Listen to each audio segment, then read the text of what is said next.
kalau saya bisa katakan dengan kasar atau dengan bahasa yang agak sedikit vulgar gitu ya. Tapi kalau bahasa santunnya, ini adalah salah penerapan.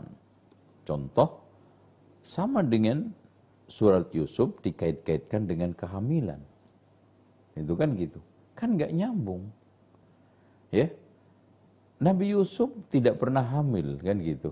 Kan ada. Dan Nabi Yusuf juga tidak pernah memiliki keterkaitan dengan soal soal kaitannya dengan prenatal. Ya. Surat Yusuf dan Nabi Yusuf ketika itu murni menceritakan ya rona-rona kehidupan yang bertabur kesabaran. Dari sabarnya Nabi Yakub, kemudian dilanjutkan Nabi Yusuf. Kemudian bagaimana di sini ujian berat diterima oleh Nabi Yusuf dalam soal masalah pribadinya, keluarganya, tatanan politiknya, coba bayangkan, dan juga hubungan sosialnya, ya. Jadi nggak ada dikait-kaitkan juga Yasin dengan kematian. Ini sama statusnya. Yusuf dikaitkan dengan kelahiran. Mungkin ingin gantengnya Ustaz kalau Nabi Yusuf barangkali. Ya, itu kan makanya yang saya katakan bahasa agak sedikit vulgar adalah cok gali cok, digali-gali cocok. Sehingga di sini seakan ada surat untuk kelahiran, ada surat untuk sunatan, ada surat untuk pernikahan, ada surat lagi untuk kehamilan, ada surat lagi untuk ulang tahun pernikahan, ada surat lagi nanti untuk kematian. Nah ini kan pengaitan dengan budaya Jawa. Itu. Kita tidak ingkari bahwa ada islamisasi di Jawa ini atau akulturasi di Jawa ini.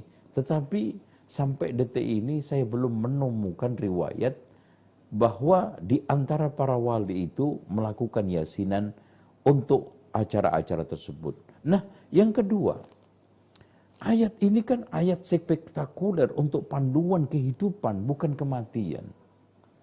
Bahkan secara umum Al-Quran itu, dzalikal kitabu la raiba fihi hudan lil muttaqin, kan gitu. Anehnya yang ketiga, di dalam surat Yasin itu sendiri, ayat-ayat terakhir Allah mengatakan apa? Liyunzira man kana hayyan wa yahiqqal qawlu 'alal kafirin. Coba bayangkan. Agar dengan Al-Quran ini, Nabi Muhammad memberikan peringatan kepada orang yang hatinya hidup. Dan kehidupan hati itu karena adanya suatu manusia yang hidup di muka bumi ini. Awaman kana maitan fa ahyaynahu wa ja'alnahu. Itu adalah di dalam kehidupan dunia ini. Oleh karena itu, saya itu enggak menemukan nalar nyambungnya. Kenapa surat Yasin itu dihubung-hubungkan dengan kematian? Kalau kita kaitkan dengan hadis-hadis yang dhaif dan palsu itu pun enggak nyambung. Yasin qalbul Quran, umpamanya. Atau iqra'u ala mautakum Yasin ini. Mungkin yang agak mendekati pembenaran, bukan kebenaran ya. Saya katakan pembenaran adalah sabda Rasulullah yang bunyinya iqra'u ala mautakum Yasin. Kalau seandainya kita terima hadis ini sebagai hadis yang benar, iqra'u ala mautakum ini bukan orang yang sudah mati, tetapi orang yang mau mati. Seperti laqinu mautakum bila ilaha illallah. Talqinlah orang-orang yang menjelang mati dengan la ilaha illallah. Kita tuntun. Kenapa dikatakan orang yang menjelang mati itu dikatakan mati? Karena ini bahasa kayak di Jawa itu kirotoboso. Seperti masak nasi. Padahal masih beras. Lagi ngapain mbak? Ini lagi masak wedang. Lagi masak kopi. Padahal belum jadi kopi.